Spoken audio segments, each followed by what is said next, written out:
Welcome to Ahavas Yisrael Daily. There's a common saying that if the Jew doesn't do Kiddush, then the guy will do Havdalah.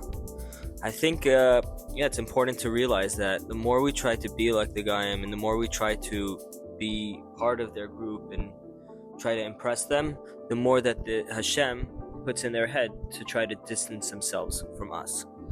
And I think that's important to realize that we need to really go together, be together, and hopefully that's going to bring Mashiach.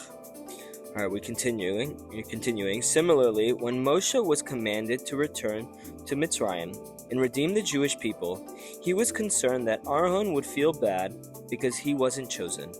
Hashem told Moshe, "You are mistaken. Not only will Aaron not feel bad, in fact, he is coming to greet you, and he will have joy in his heart when he sees you." This is what the Torah calls true brotherly love. That is the ideal level of brotherhood.